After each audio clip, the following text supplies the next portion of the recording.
The material contained in the Diverging Clear podcast is for informational purposes only. The ideas and opinions expressed in the podcast does not represent the views or missions of the National Rail Passenger Corporation or Amtrak or the Washington Metro Rail Safety Commission. This is the Diverging Clear podcast.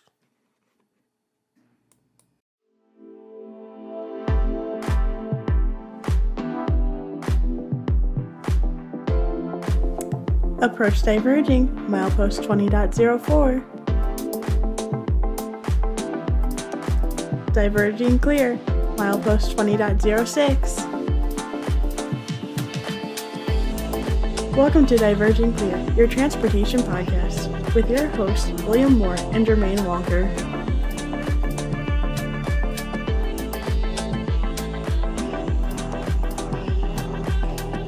Welcome back to part 2 of the bonus episode of the Diverging Clear podcast. Me and Jermaine will continue our discussion of the two infrastructure bills that seem to be sitting in purgatory up on Capitol Hill. And although one, the bipartisan hard infrastructure bill, has now been passed by both chambers of Congress, the other one is still sitting up there waiting for its time to shine. And then me and Jermaine will also close out this bonus episode discussing the art and science of derailment investigations. Thank you again for tuning in to the Diverging Clear podcast. Don't forget to click the subscribe and like button on YouTube. And if you're listening to the audio version on Spotify, Apple, Google Play, Anchor, don't forget to subscribe to that also. And now, here's the conclusion of the bonus episode.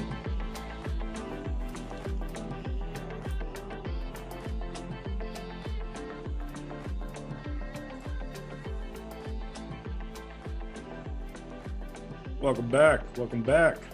Man, I tell you, again, man, it feels good to be back on this, man. But going to this next topic, man, something that is probably near and dear to both of our hearts is the what is in the 1.2 trillion bipartisan bill. Two of the biggest things for us, I would say right off the back, is the 110 billion for roads and bridges, and I would say the 66 billion for railroads. So starting off with the roads and bridges, look, we're both rail guys, but understanding what's important for the roads and bridges, man, you know, we still need our trucks. Those trucks still need to ride on good infrastructure to get, like, as we talked about earlier, last mile. You know, well, they're going to only get to the last mile if the roads and the bridges are squared away properly. You know what I mean? And I know there's been some talk about possibly extending some of the size of the trailers for the trucks and things like that. And I don't think it got much traction, but nonetheless, we need to make sure that the roads are well taken care of, you know, especially for those that travel into work, unfortunately can't take the train. So they carpool and things like that.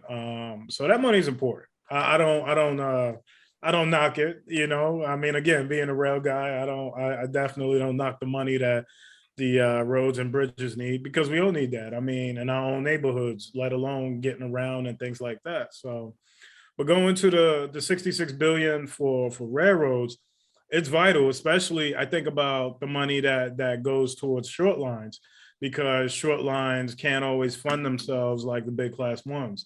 You're talking about class twos, class threes, and things of that nature. You know, class ones have no problem funding themselves and reinvesting the money into their own infrastructure, but class twos, class threes can't always do that.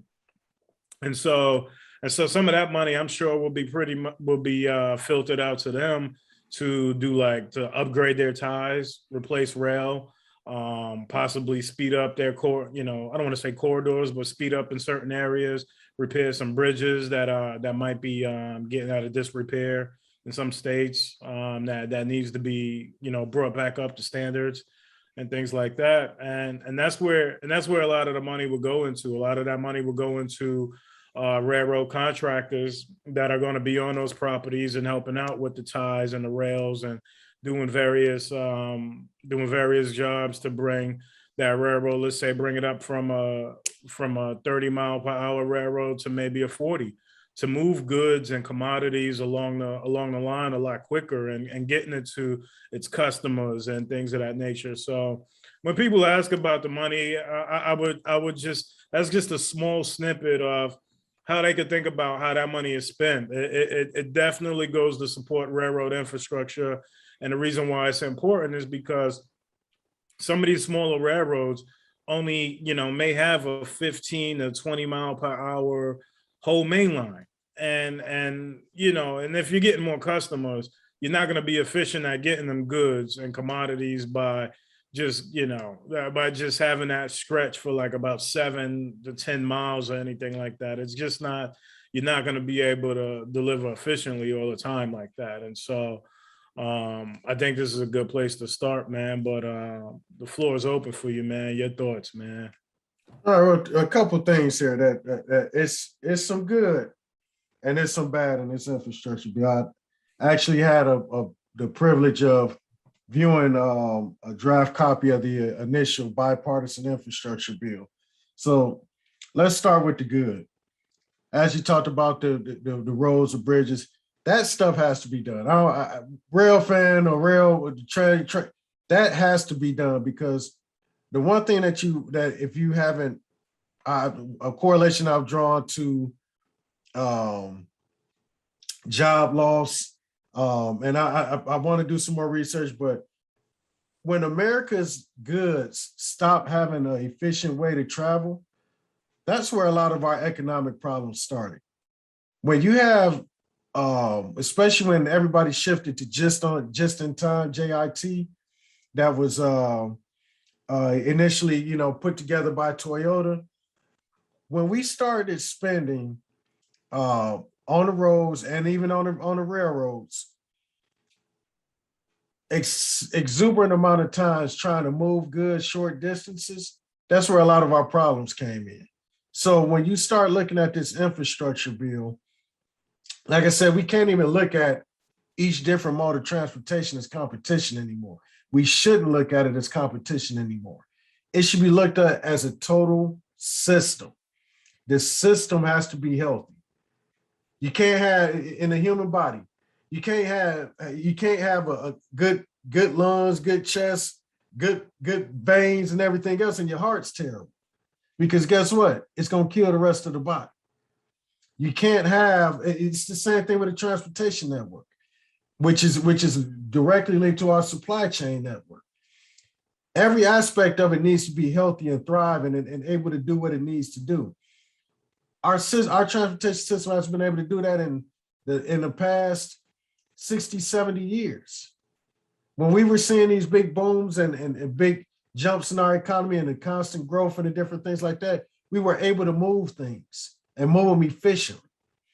That hasn't been the case here recently. So when you look at the total part of the bipartisan infrastructure bill, I like where the investment is going. But I'll be honest with you, it still ain't enough. It gets started when we've been deferring maintenance and deferring capacity expansion, deferring research, at least for the last 30 to 40 years of having substantial investment. This bill ain't enough. It's a start, but when is the next time we're going to get this? Or is it going to be another 2-3 generations? Because that's what it's been. That's what it's always been here. It's always these huge generational gaps in investment. So while they're bickering back and forth about 1.2, 1.8 this, we've needed this investment for years.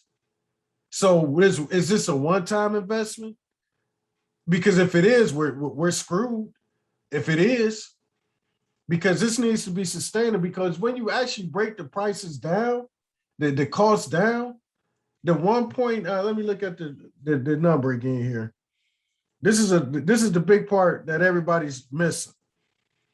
So the bipartisan infrastructure bill is 1.2 trillion over 10 years. That's not 1.7 or 1.2 trillion per year. That's over 10 years. So when you break that down, guess how much that is per year? It's a little over 120 billion a year we're investing in our infrastructure. When we have a backlog of maintenance and expansion and stuff that totals easily over $1 trillion. So we're talking about over 10 years, which means other things are going to go bad in that 10-year period that we're not even touching right now. So when you break it down that way, everybody, 1 point, that's a lot of money. No, it ain't. When you look at what we spend in our defense contracts yearly, that's a lot of money. But when you look at what we spend on our actual physical infrastructure, that's a drop in the bucket, literally. So the one thing I'll say is that, yes, it's good that we do have this, but this can't be the end. This can't be the end of it. And I'll say this, and then this is a couple of things I want to point out that's in here. I read like I said, yeah, I'm a nerd. I'm a transportation nerd. I read the dang thing. One thing that's good in there, you brought it up about the short lines and the class 2s and the class 3s that need that investment in there. Where there's a provision to redraft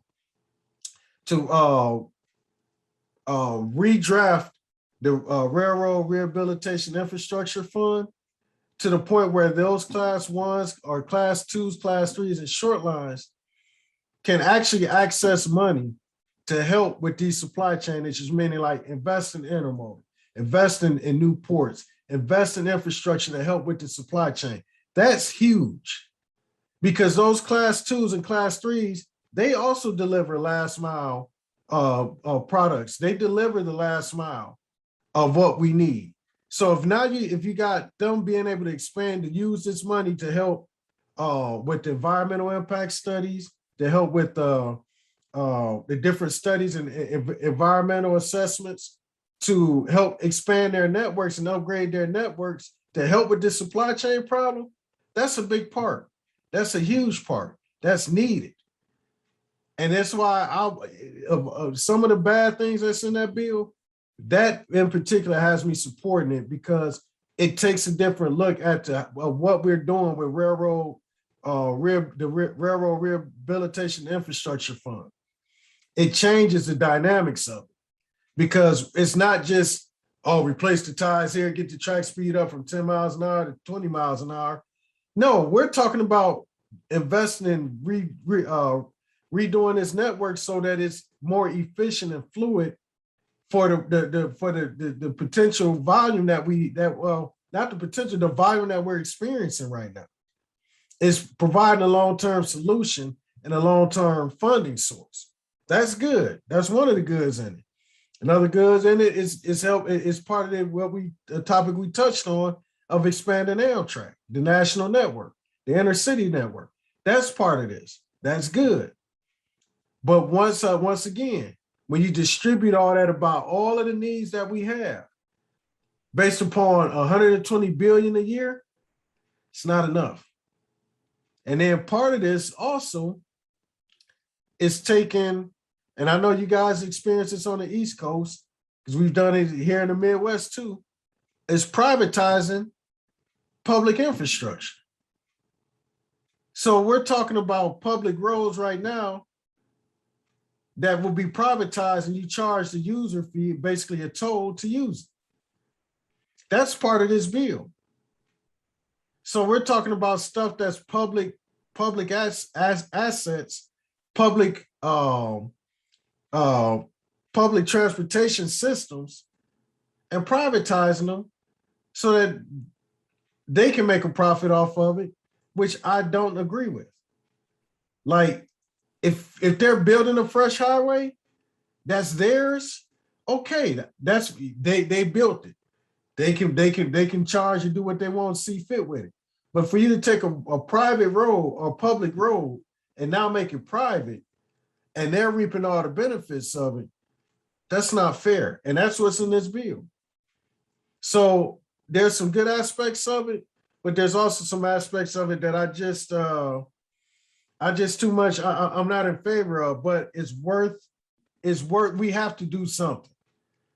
But don't get it twisted. This ain't, the 1.2 trillion and what we're haggling over It doesn't make any sense. This bill and the reconciliation bill should have been passed 2 months ago. But yet and still they're painting this picture that, oh, it's the cost.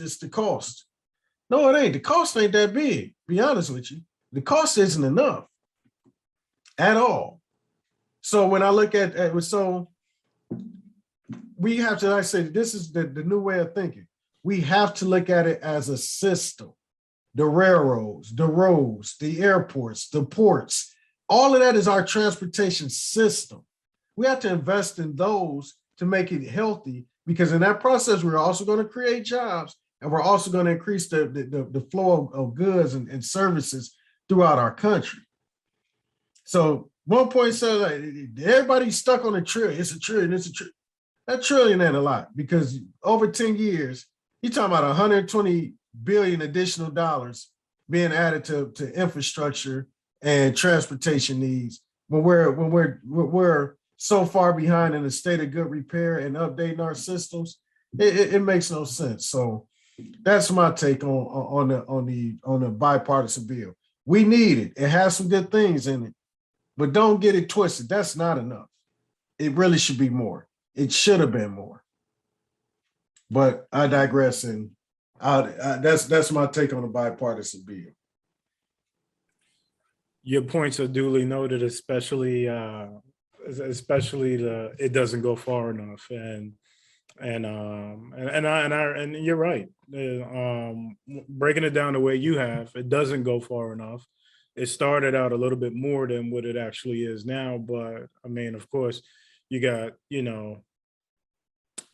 some people who just, as you said, like you said, man, just think that it's too much. But I'm like, we haven't invested in our infrastructure properly, and God knows how long. And it's embarrassing, quite frankly. It's very embarrassing. It's pretty embarrassing. And going back to the short lines and, the class 2s, class 3s, I mean, they're the small businesses of the railroad, which I mean, they do a lot of the grunt work that the class 1s don't do. Mm-hmm. And so that partnership there with them and the class 1s, but also making sure that their infrastructure is squared away, and like you said, getting to the last mile to the mom and pop shops, and things like that. It's very important as well. So I appreciate the points that you brought up, man. And again, man, you nailed it, man. This is needed, like you said, but still, if we're just doing it for now and then taking our hands off the button, then I mean, we're going to find ourselves in a very bad situation. I mean, later down the road. And then the other thing that you mentioned about the privatization of public roads, I don't like it neither. But the thing I'm thinking of is just like it's got to get paid for. If the infrastructure starts falling apart again, and you can't rely on the state, or depending on where you are, you can't you're going to be waiting for another infrastructure bill. And see, the thing is that a lot of people don't realize is that the state funding actually comes from the feds. The feds gives them the money, and then they decide on how they're going to invest in it. Yep. But the problem has been is that it's been so it's been no blanket investment. Like literally, the state of Indiana, we had a surplus, which they in turn used to invest in different infrastructure. But a big part of that, their surplus came from privatizing the Indiana toll road. So they took that money, put it into the state general fund, and then they basically bailed. Or Indiana has a good coffer, but they sold the toll road or at least the toll road out in order to do that. So Indiana have been able to do different things that they didn't need federal money for because they had this coffer. But what it did is it distributed the wealth throughout the state of Indiana. But the people of Northwest Indiana are paying the bulk of that lease.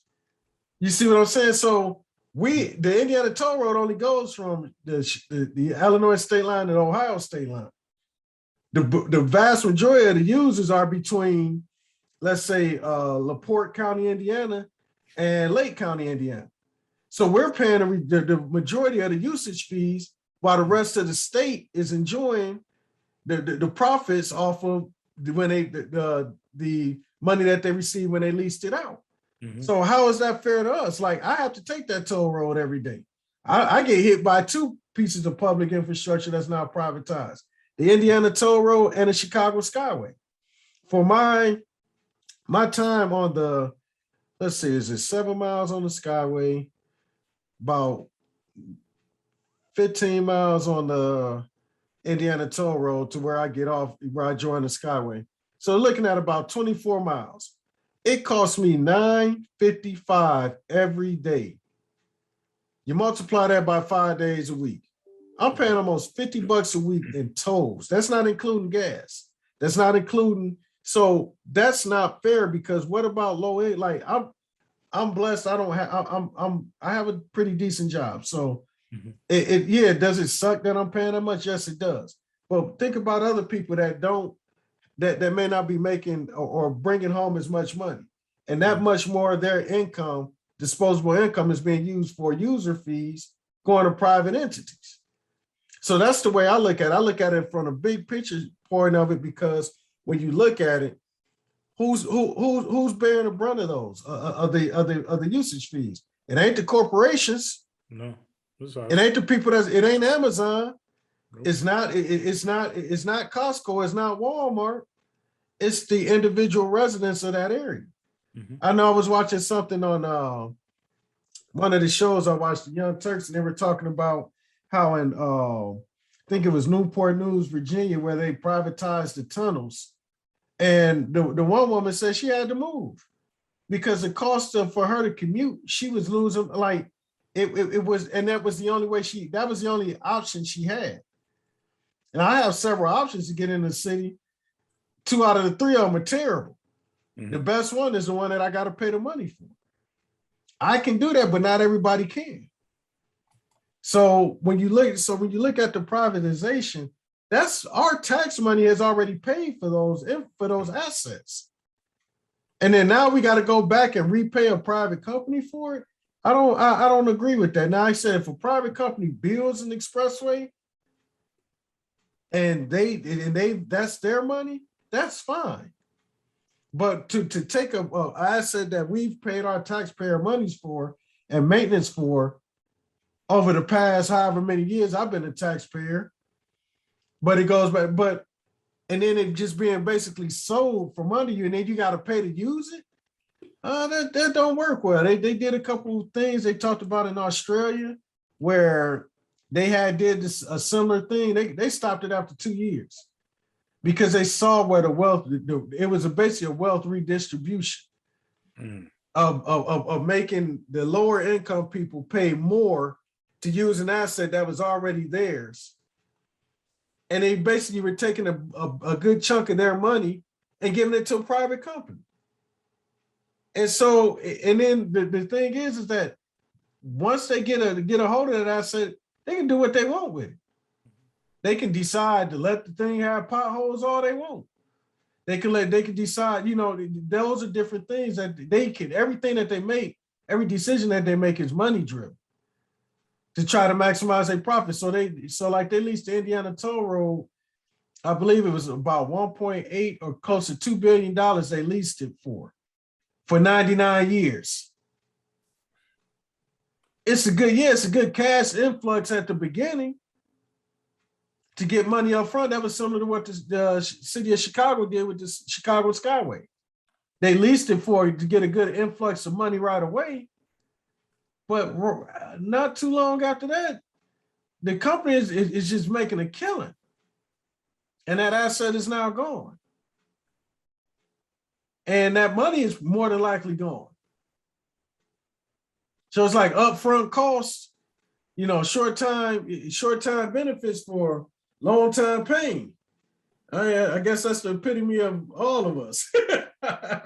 Yeah, I mean, but it doesn't. And I said it's couple articles they did on the Young Turks, Jacobin, and they were discussing these issues, and it opened my eyes to a lot of it because I knew it was something that wasn't quite right, but when they actually got down into the numbers, the private and I forgot what they call it now because they don't call it, they call it asset reallocation. Mm-hmm. So they just changed the marketing name of it. Basically selling the public infrastructure to private companies. And so when you look at that stuff, like I said, that's one aspect of the bill I don't like, but the other parts I think outweigh that. It's gonna hurt. It's gonna hurt either way because one, we don't know if these things are even gonna pass yet either. They're still sitting up on the hill. What was the old school Schoolhouse Rock song? Just a bill sitting up on Capitol Hill. Yep. These damn bills been sitting up on Capitol Hill since too long. But I'm gonna make a prediction. They're gonna get passed, but that reconciliation bill is only gonna be about 1.7 trillion. That's my prediction. It's gonna be they'll do their political theater, they'll jockey back and forth, and then it'll be signed, but it'll be worth about 1.7 trillion, down from the original 3.5 trillion. It'll be axed in half. And at the end of the day, for that portion of it, the human infrastructure, a lot of people got to understand, daycare and elderly care is essential if you want people in the workforce, in the labor force.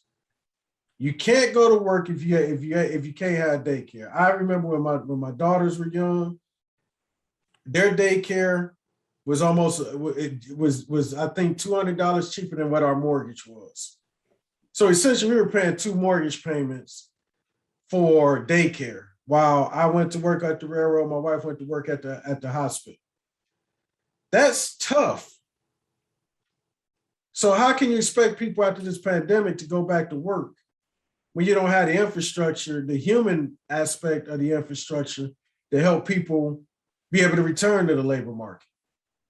Because it's not that stuff. That's why when in our notes I put in there, we need both. You got to have both. There's no way we can do what we're trying to do without the social safety net for families to be able to take care of their children, be able to take care of themselves or their elderly parents. Like, we have to do that. And at this point in time, with the way this thing is just sitting, man, it's really irritating because it's common sense. But we got a couple people in congressing, and that's holding everything up. Which goes, like I said, we're talking about the reconciliation bill. What are your thoughts on it? I mean, to use the still a term from you, man. Congress is going to Congress, at the end of the day. But on a shorter side, I would just say I think eventually, I think it will get passed. I just, I'm in all honesty, I just hate politics. Honestly, I just feel like it's very easy to see what the needs are of the people that you serve, and I don't see why we don't just try and meet their needs. Not everybody's going to have what they want. We get that. Not everybody's going to agree, but we can agree to disagree. That hey, you're not going to get everything you ask for. I'm not going to get everything I ask for. At the end of the day, did we do right by the people? And I think that's what matters most. Honestly, Agreed. Agreed. Honestly, I just wish, I hate politics in this country so much. And I hate that we put our trust in these people sometimes to make the best decisions for us, and they swing and miss, like, half of the time. So, but again, fingers crossed that You know, You gave him a lot more credit because you only said half the time. Yeah. I'm is a newer me, so I came back a little bit more. I came back with a little bit more hopeful, if you will. Gotcha. We'll go with that. I'm about to say about 90% of the time. But that's a different story. But no, to your point, like when I talk about all of this stuff with the transportation, the logistics, the supply chain, like to me, my way of looking at it is that we do this stuff the right way. It benefits the people. It benefits the people of this country because we have the capability to make this country better for everyone. We're just choosing not to. And it's not, we're not choosing not to, it's a select few are choosing not to. So to your point with the politics, I'm not going to say I dislike politics. It's necessary to get things done. But what I dislike about it is that we're not getting anything done. And we have not been getting anything done for the better part of my life. And I just turned 41. So as the last time I saw something done, actually physically get done, I don't have a memory of that. And I said, I'm a nerd. I was watching and reading newspapers when I was 6 years old, trying to figure out, well, why would they do this and why didn't they do that? Because it fascinated me, because it's like, it should be clear and cut dry at this age. You know, you could see, I can figure that, like, this doesn't make any sense. Why are we choosing not to do this when we have the means to do it? We do it in this situation, but we won't do it in that situation. Right. Like, that's the whole thing. And I think that's the whole thing that's driving me crazy, because it's clear as day that this needs to be done. Trump tried numerous times to, I don't know if it was lack of focus or what, but he talked about infrastructure. But it was only during infrastructure week. And so infrastructure week got started, but it never finished. So we never got nothing during that time, during the Obama administration.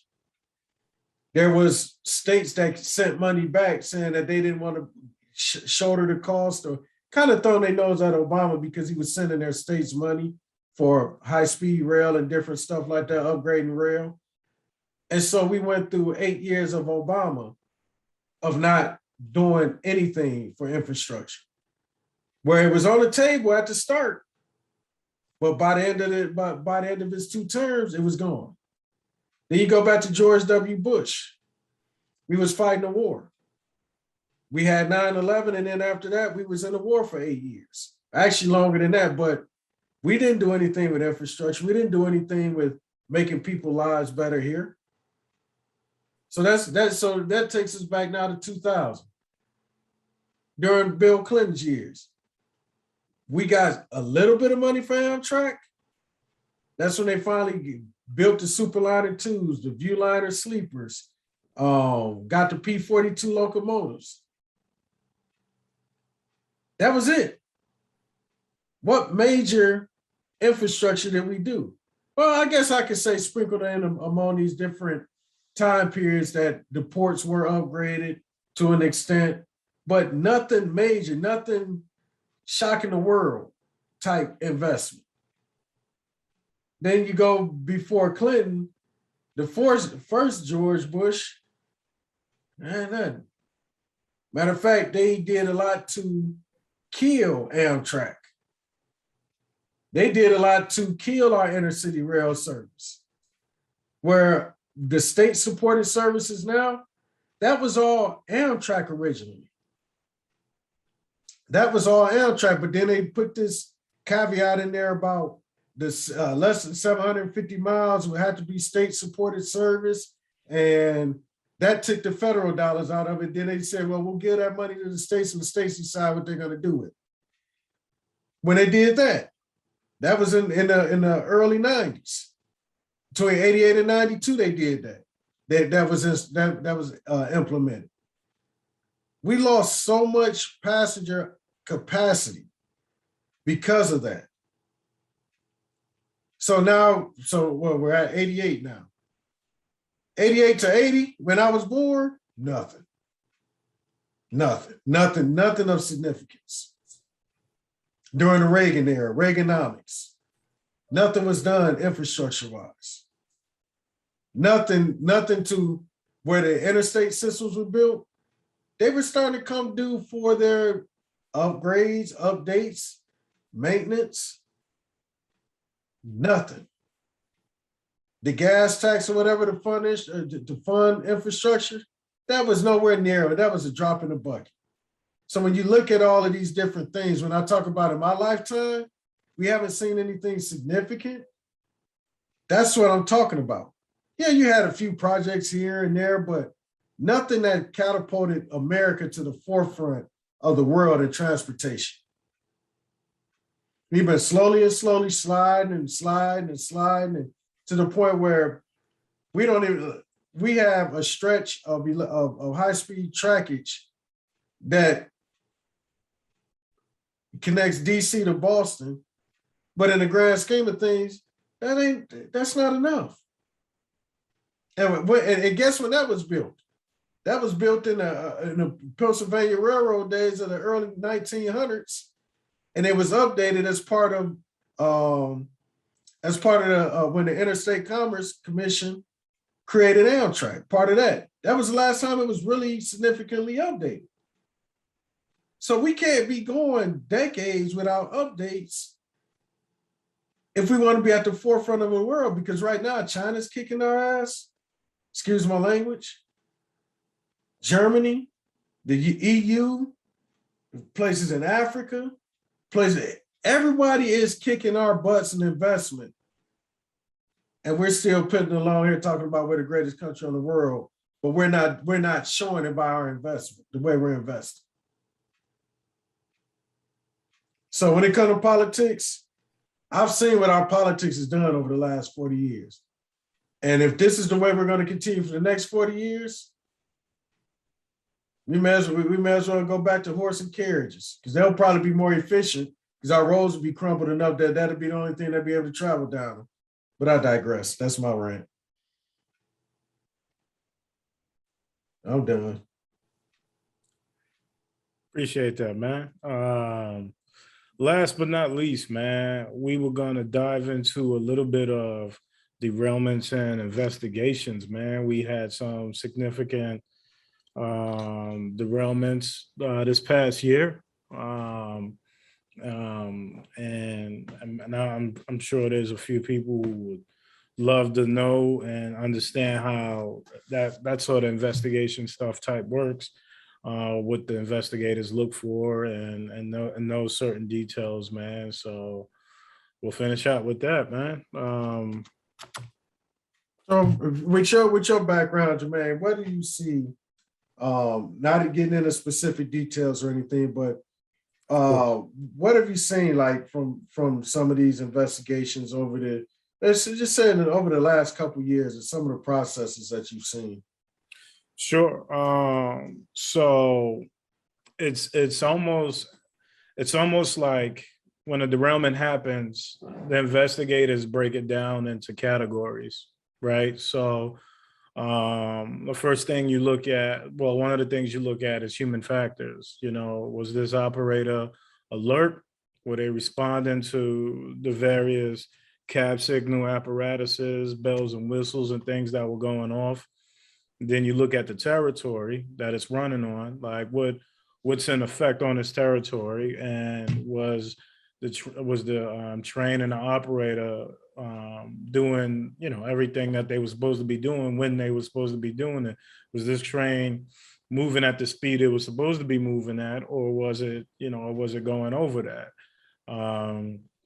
So they look at that from the operations and human factors type of standpoint. Was the operator alert? Was the operator, they'll do drug testing on the operator, make sure the operator have nothing in their system that they didn't have to.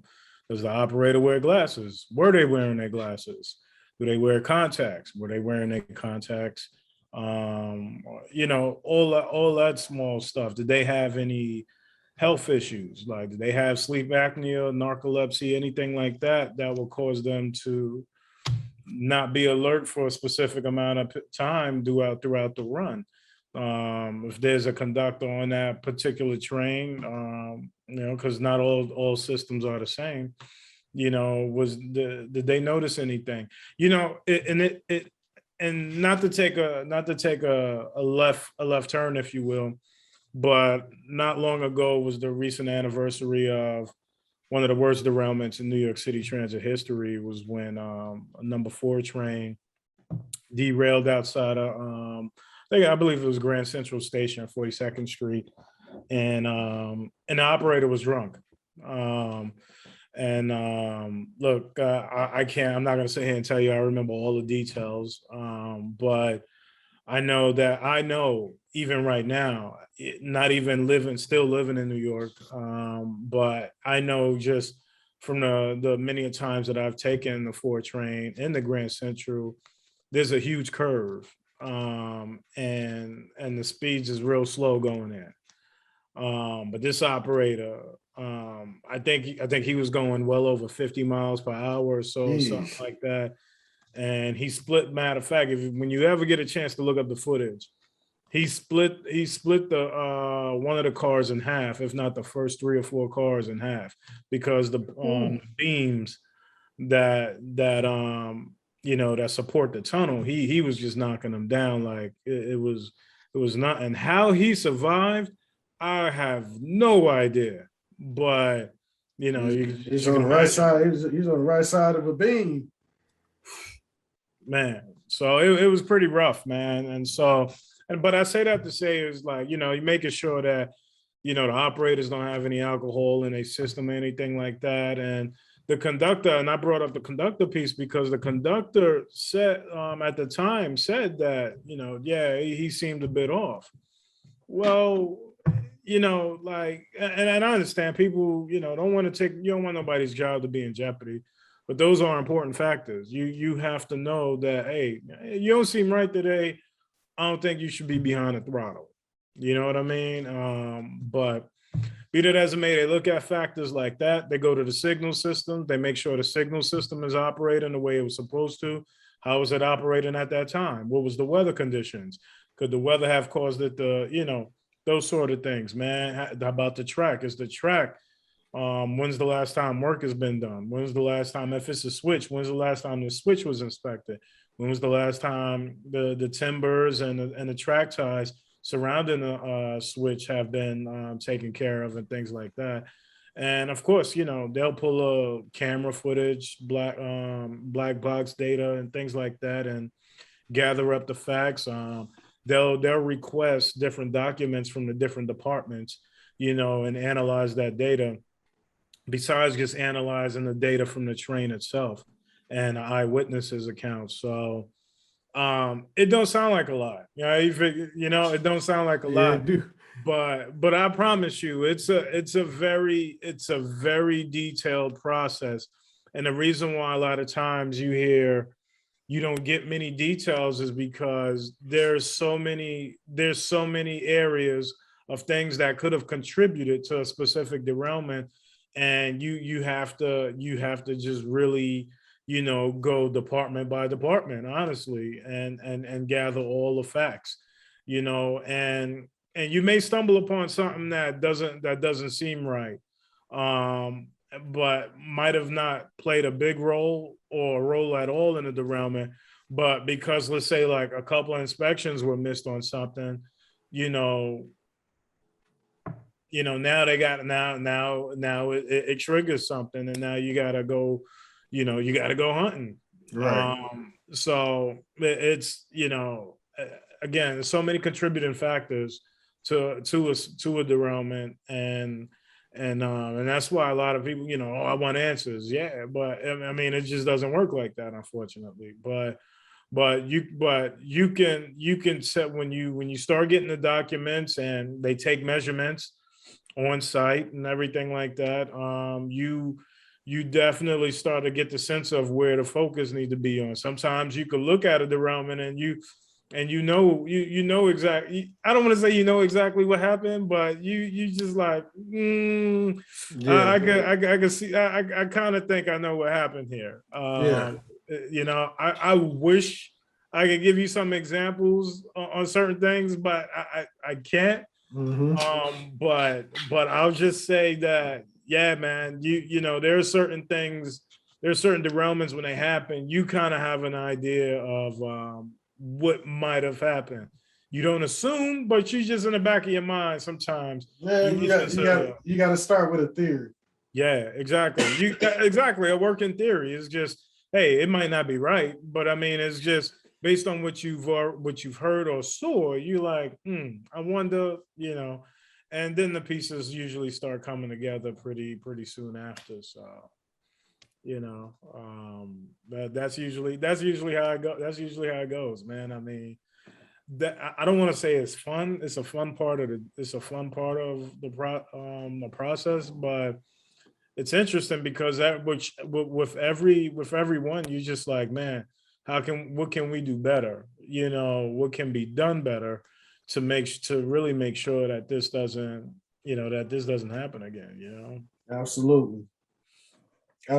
No, that makes sorry, excuse me, my throat got scratchy. Oh no, that makes sense. I mean, we've had a couple. I've witnessed a couple, and you know, different things like that. But you talk about that process. That process is crucial because they don't want to leave any questions unanswered, and it has to be very thorough. It has to be very complete. It has to be very concise. Yep. And you can't. I mean, it's because the big thing out of the investigation, and I think a lot of people don't realize, is that what you're trying to find out is what went wrong and how can we avoid this from happening again, which is why everything is going through with a fine-tooth comb, because it's important that you understand what happened and why it happened. That way you can figure out, okay, if these were contributing factors, how do we mitigate those?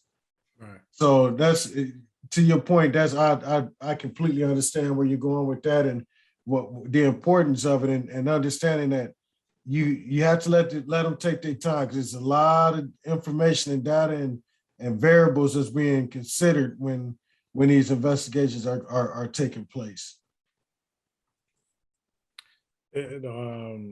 I mean, the simplest things like prescription pills, man. I mean, like it's just, it is so detailed, man, and you just, you know, man, you know, I think as the riding public, you just like, you know, you pray that never happens to you or anything like that.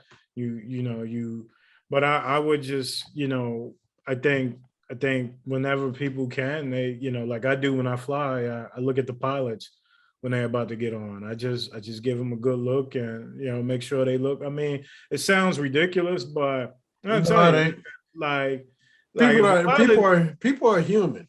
Yeah. But these guys are that get men and women that fly planes, that drive trains, that, you know, they're human too, and they deal with a lot of things too. So I mean, to your point, it's like, yeah, I observed the pilot. Yeah, I understand why, because when you like I said, everybody think it's just this cut and dry thing. No, these are human people too.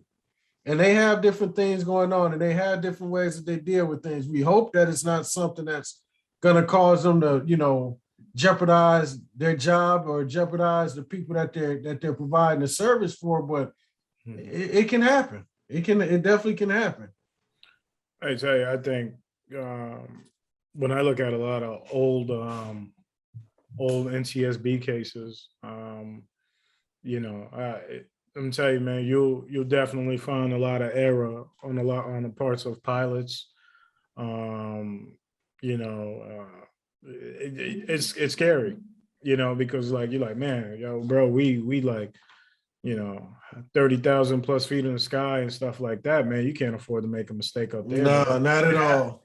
It happens, man, and I think you know, people be surprised how many times, you know, they have their mistakes, man. But, you know, at least for my part and my little area, I just, I'm always looking for ways that, where mistakes can happen and try to, mitigate or plug those leaks, if you will, if, I see something that just may leave a little bit of a gray area. Like we always talk about cut and dry and the gray area, but a lot of these aspects should not have a gray area at all. But as you and I have both observed, you go up and down some operational practices and stuff like that. I mean, some stuff is really left up to interpretation, man. And you're just like, wow, that's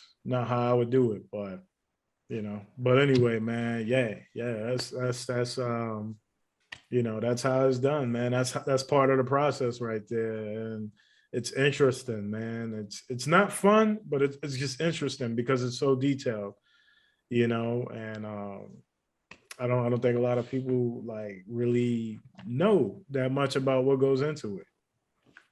No, you're correct. It's a very thorough process, and it's people want answers. Oh, you got cameras, you got this, you got that, but yeah, you have to pull that data has to be properly vetted, has to be properly pulled, and it takes a lot of a lot of detail. Like I said, to make sure that the conclusion that they draw is accurate, and then they can come up with recommendations on how to prevent this incident from happening again. Mm-hmm. Because unfortunately, and this is the unfortunate thing, when we talk about railroad rule books, as the old saying, the railroad rule books are written in blood. Yeah. And rules are created as a result of an incident that, either caused a fatality or caused injuries or caused major property damage. So when you say that, it's not to be harsh, but it's to be real.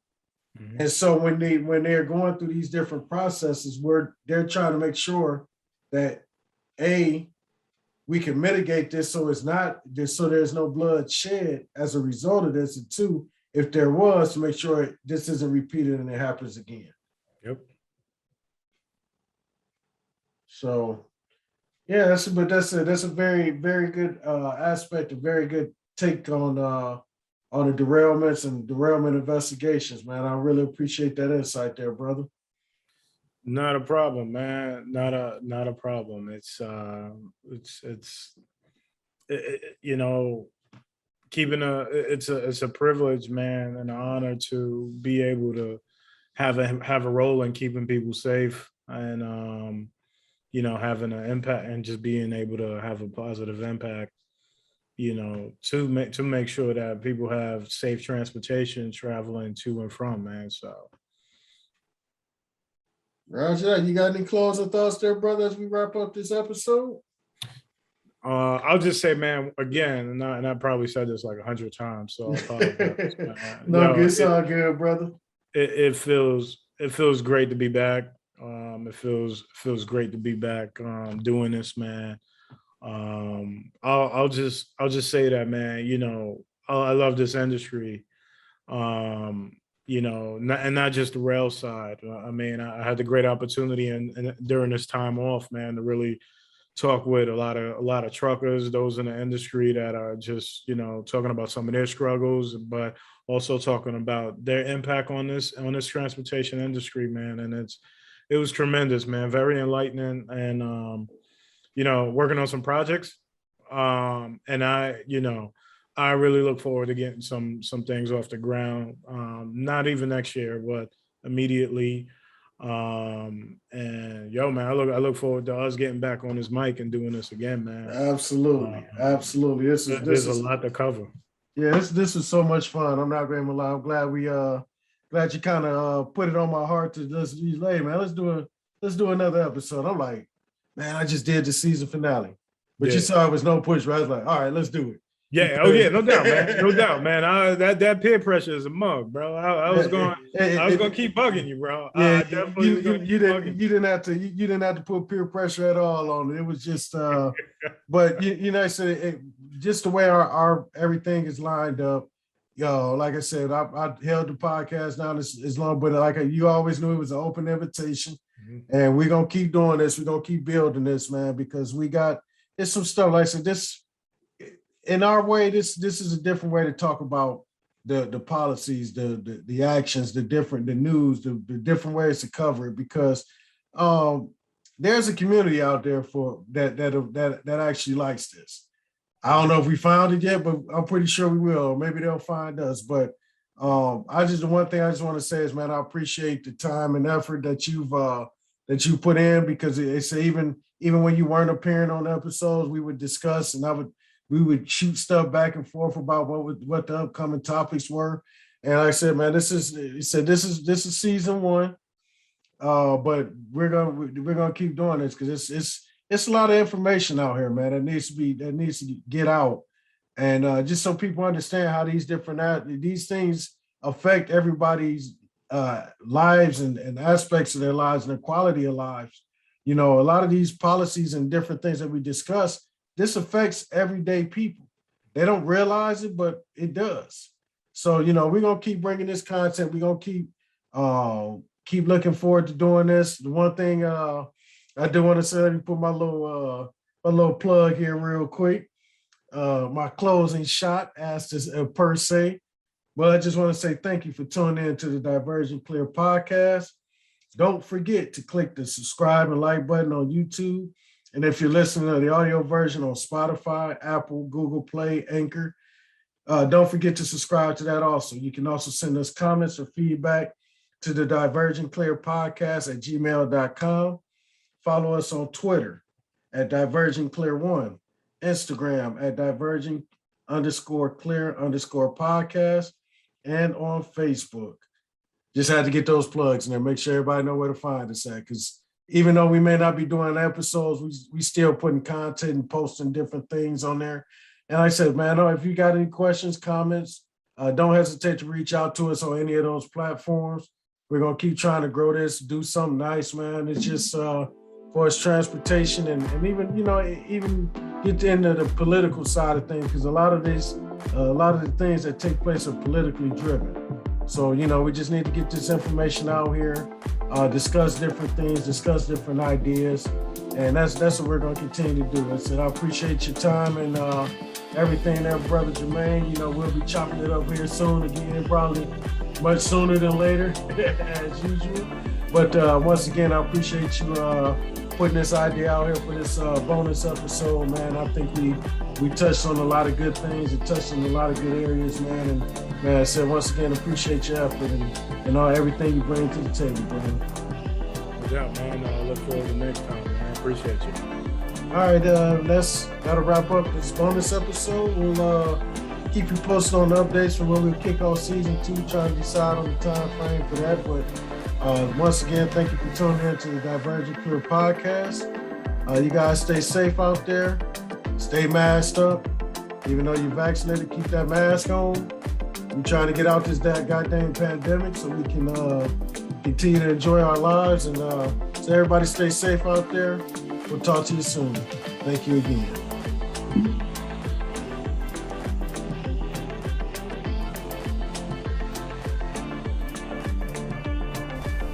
Diverging Clear is sponsored by EME Rail Solutions, LLC. We don't own rail cars, locomotives, or tracks, but if you do, we provide cutting-edge solutions to maximize your assets. Visit us at emerail.net to learn more. Diverging Clear is also brought to you by Three Kings Freight Brokerage, LLC. Visit threekingsfreightbrokeragellc.com to learn more about their services.